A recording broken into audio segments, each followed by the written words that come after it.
Hello and welcome back to my mental health and crime channel. My name is Huda London. I'm a licensed cognitive behavior therapist and a licensed mental health counselor.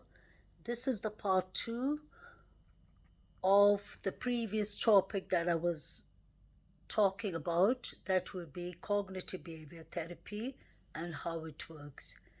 CBT therapy is proven to be scientifically a, a very positive therapy that leads to positive results.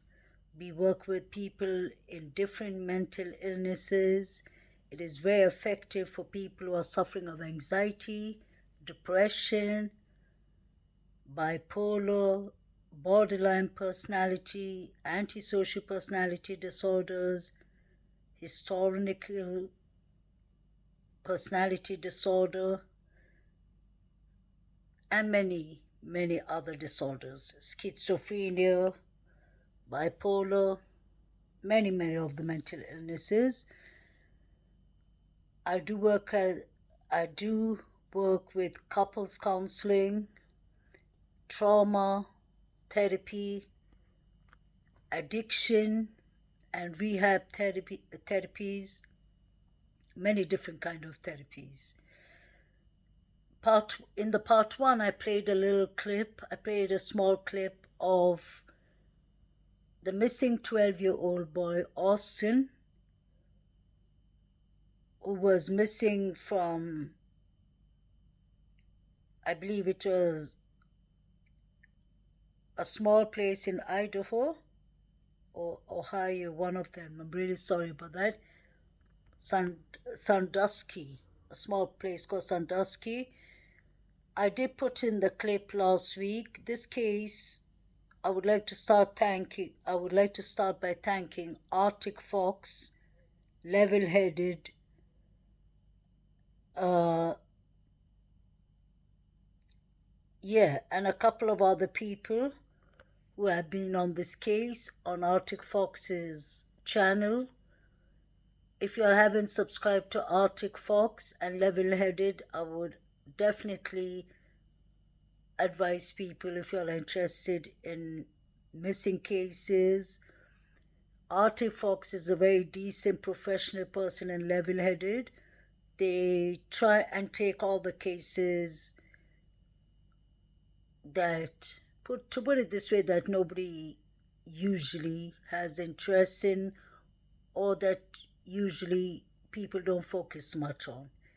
I do understand that we all are so occupied of the missing case of Summer Moon Utawels. That is a tragedy, that is sad, and I don't intend to give up on Summer Moon Utawels' case. But since things are going quite slow there's not much that can be done.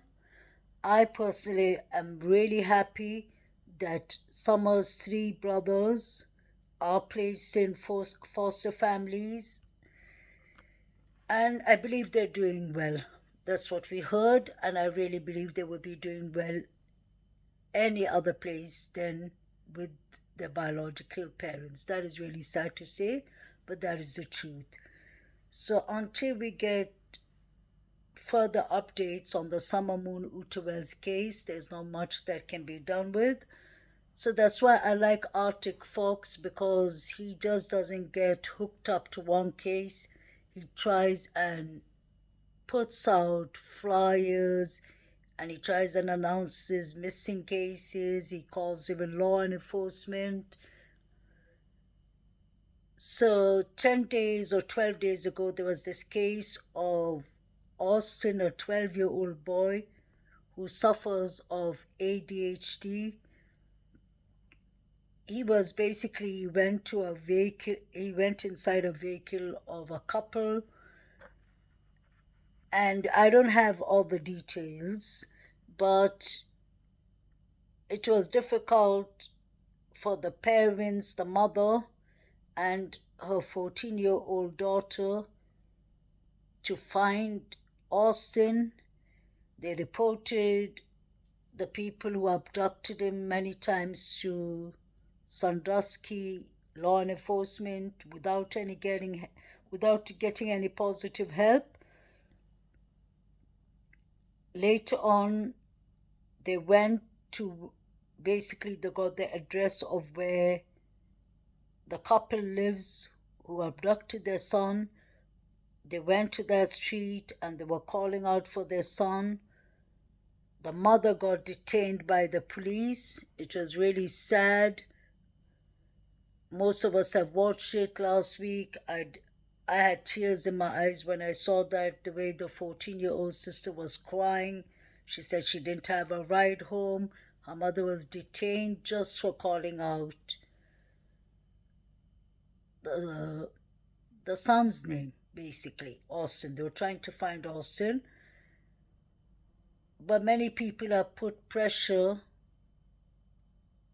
especially Artie Fox, on this case, and a woman called Diane. And they finally got the police to do a welfare check. The first time, nothing came out of it. They hid the boy. The second time the police went, they actually hid the boy underneath a mattress, and the couple was sitting on the mattress on top of the one of them was sitting, so that the police couldn't find the boy. Towards the end, I don't know it in much details. I would advise you all to check it in Arctic Fox's channel and Level Headed. They did a brilliant job with that. I played it on my channel too, to spread the awareness, because honestly this case touched my heart a lot, because this boy is not only an average 12-year-old boy, he's a boy with a mental health condition, a condition called ADHD. And the police did not do much about this case. Yesterday I checked into Arctic Fox's channel, and luckily he was doing a live stream. I started crying. I was so happy to see that they finally found Austin. He was there with his mother. And yeah, and they were talking a while in the panel. I'm sure you all saw, I put in a comment. I was really happy that they found him. And I sent basically a message, and I'm happy that Arctic Fox highlighted it, and he told the mother and Austin about it, because I wrote that as a mental health counselor and as a CBT counselor, ADHD has definitely proven results, that CBT is really helpful with people who have, adults and youngsters, children who have ADHD. So I asked if they needed my help, that I'm willing to offer them free therapy. And Austin was really happy, and his mother, they said they took a screenshot of my details, and was Arctic Fox was going to give them, yeah, my links of where to reach me.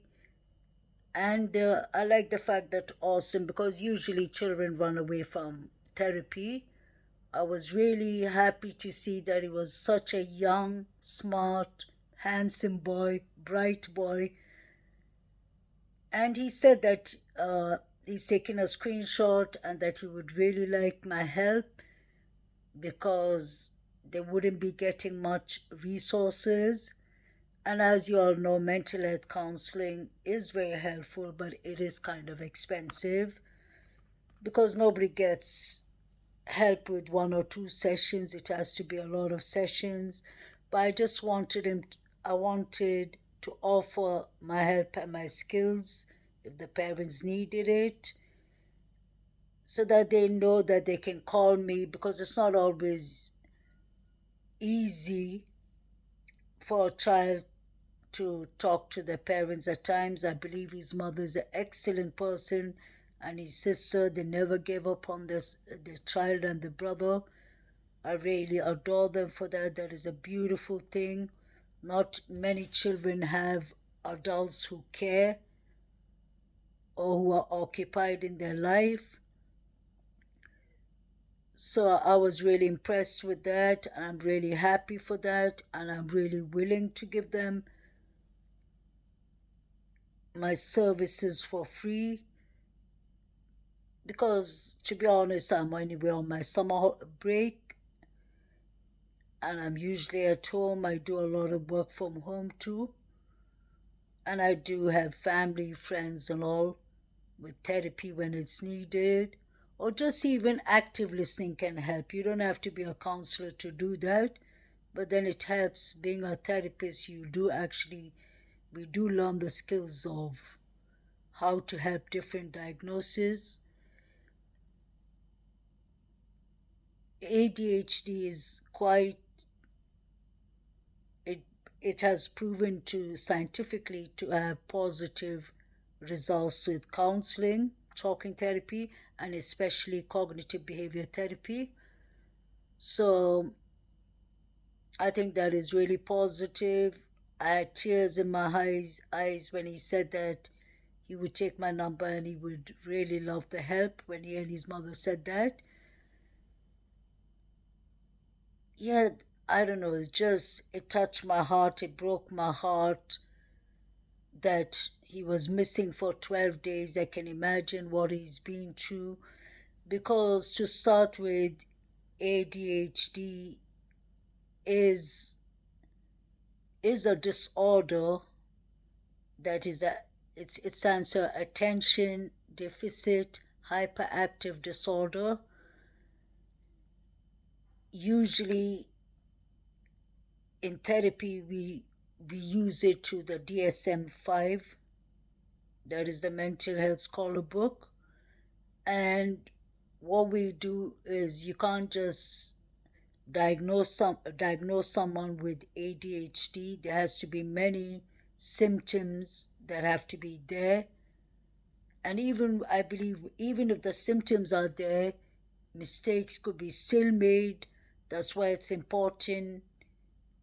The thing with mental health is it's not like physical health.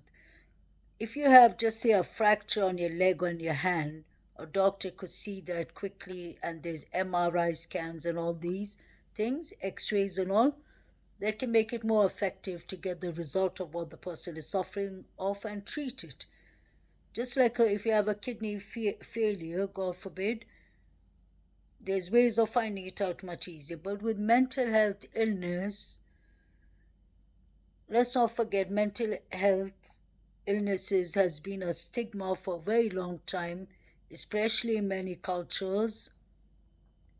That's one of another reason that I took mental health, because from the culture and the country I come from, they're not very advanced with mental health illness, and they do not define what kind of mental illness you have. They just take it all to be a stigma that that person is just, say, like mentally disturbed and all. Sorry to say that, but that's what many cultures and many even in the Western world, mental health wasn't taken so seriously. There was a lot of, honestly, this is for entertainment purpose only, there was a lot of guessing things in mental health. But now, thank God to science, and thank God for the mental health scholars with and scientists and all. Now they have more, the psychiatrists and scientists and all are getting in more information, and they're doing more research on mental health illnesses and trying to find out the symptoms, medication. Many people used to be on medication for anything to do with mental health illness, but then from the 1980s, they found it, and 1990s especially, they found that therapy is really effective with combination of medication if a person has to be under medication. If not, sometimes therapy just does the job. In ADHD, like I said, it's attention deficit hyperactive disorder. what basically happens is they have it in children and they have it in adults. With children, I believe many times children are diagnosed for ADHD very quickly, and adults, because they may have a few symptoms of it, and that is very dangerous because if you give a mis if you give a misdiagnose if you misdiagnose illness, just say a person is suffering of bipolar and they're given ADHD symptoms, and they're treated for the ADHD and not the bipolar. And actually, it's the bipolar they're suffering of. Like we know, bipolar is more a mood disorder. So we could be treating the person for ADHD when they have bipolar. So it's like a doctor treating you for a fracture on your leg when the fracture is actually on your hand, if it makes sense. Like, it's important to follow the symptoms. The thing with children with ADHD, they have a lot of symptoms in common. It's lack of concentration, hyperactivity, basically they fidget a lot, they can't sit still in places that they're supposed to sit still. Sometimes their mind is racing too quickly, or sometimes their mind is too far behind to catch up. Just say, like, children, obviously, when they're in a classroom with teachers have difficulties to making the whole class sit quietly and listen to the teacher and obey the rules. There will be some children that would not appreciate listening to a teacher, and some children are just naughty in general. But then with ADHD children, it's lack of concentration, lack of focus. They get quickly, they lose their focus. So just say a teacher would be teaching history in class, and just say a 12 or 14-year-old child with ADHD who hasn't been diagnosed with it, maybe the parents aren't aware of it, and maybe they haven't got therapy for it. So what happens is maybe the child will be just following the history lesson, and within 5 minutes they just say a car passes by the school and they can see it from the window. They will be more focused on the car. It'll be difficult for them to come back, like get their mind back into what they were actually supposed to be focusing on, just say like the history lesson. And they could just wander off in a way. They have their intent, they have some things that they can't control. They have this habit of interrupting, maybe teachers, parents. It's like whatever they have to say, they do not actually, it is more of the cognitive side. So it's the decision making, the thought process. They would just say out anything whenever they feel like, without obeying the rules or following the rules, that they can't just talk. They get very hyperactive. They do not like to sit still. They could just, their mood could, even they can be moody at times. They can be like, usually I've noticed things that the people who have ADHD, things that they like, they focus on it longer. And just say if a teenager has ADHD and they go to school, and the teacher may be complaining and telling the parents in the class, in the parent meeting, that your son or your daughter has a problem not sitting down. They keep on jumping up and down and running around the class. They do not focus. They're very impulsive. They do not talk. They do not think before they talk, and such things. And then the parent may turn around and say, no, no, I do not believe that, because when I'm at home, just say my daughter, I can't believe she's doing such things in school, because when she's at home, she could be on the video, like, no, no, video, just say she will be playing a PlayStation for hours and hours, focused and winning the games and all.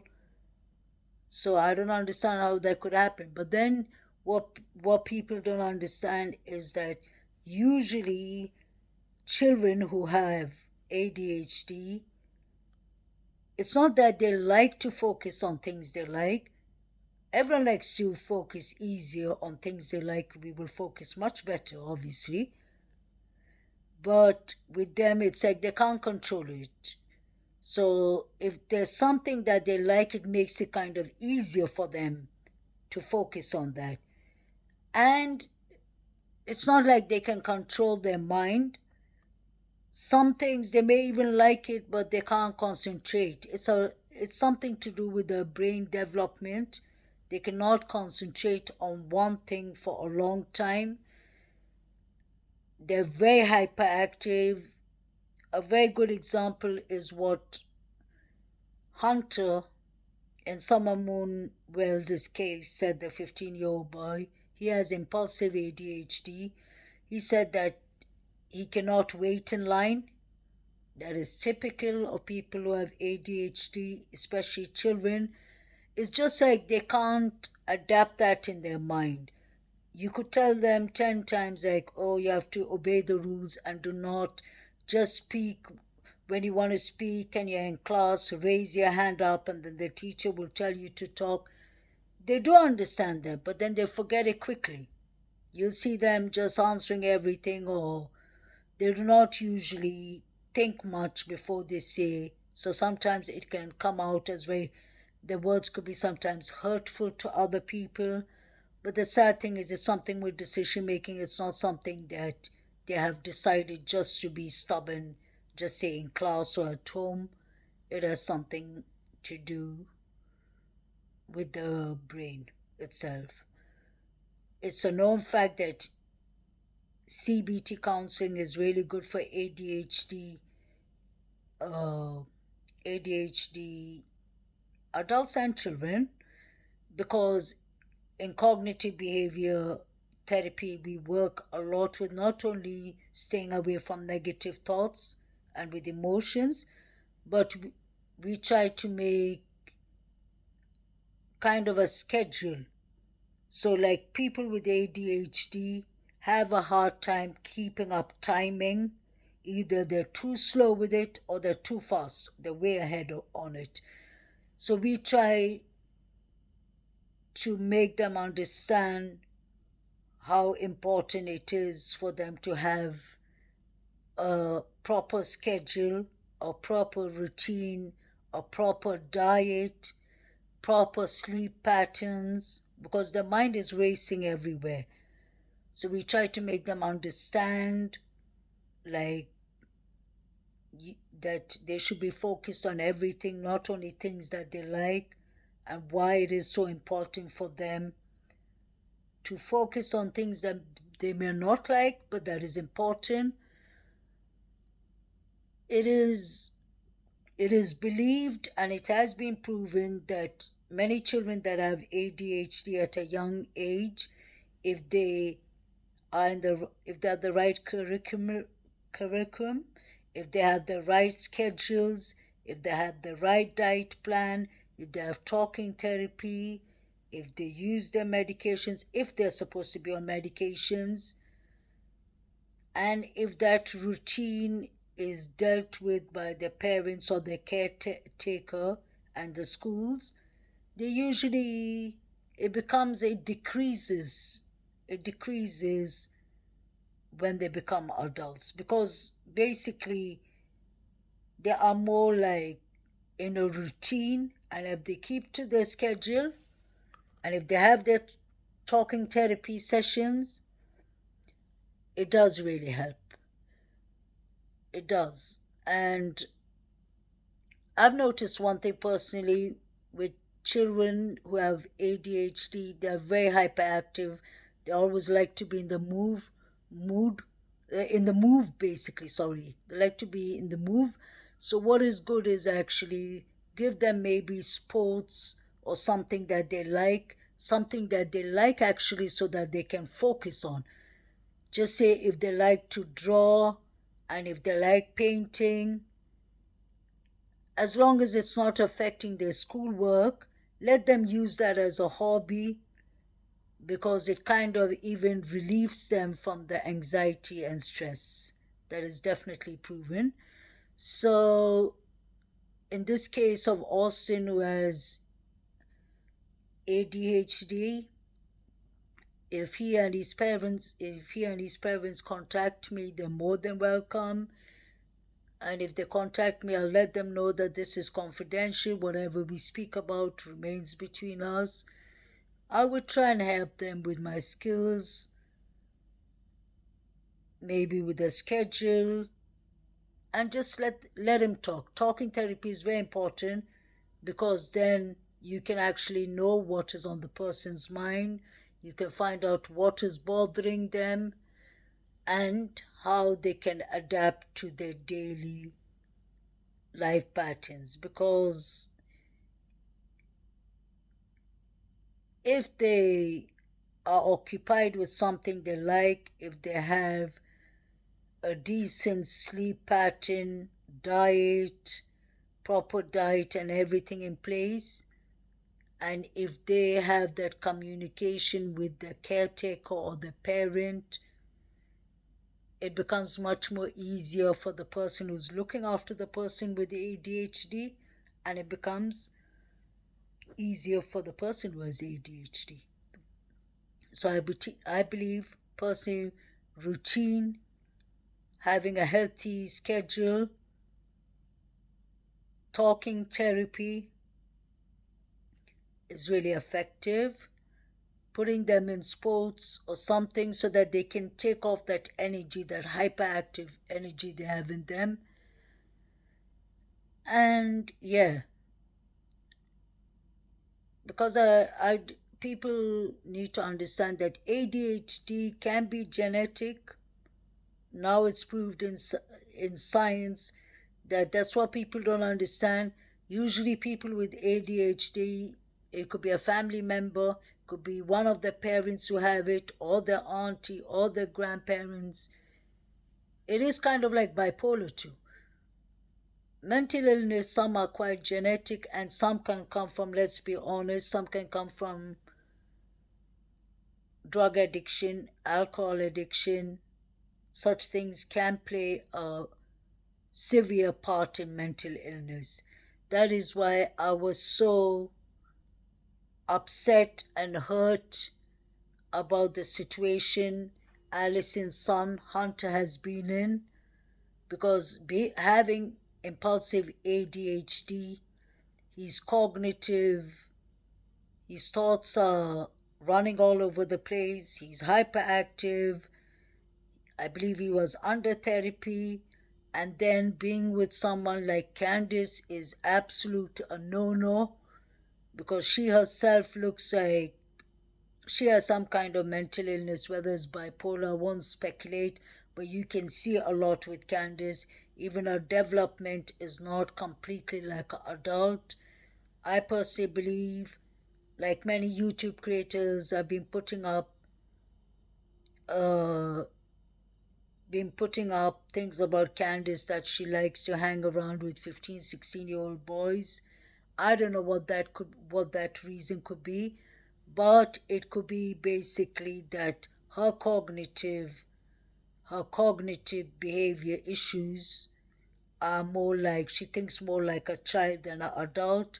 I've seen that in the way she talks, the way she behaves, and that could be maybe she's suffering from a mental disorder, that she prefers being with children and she believes they understand her better.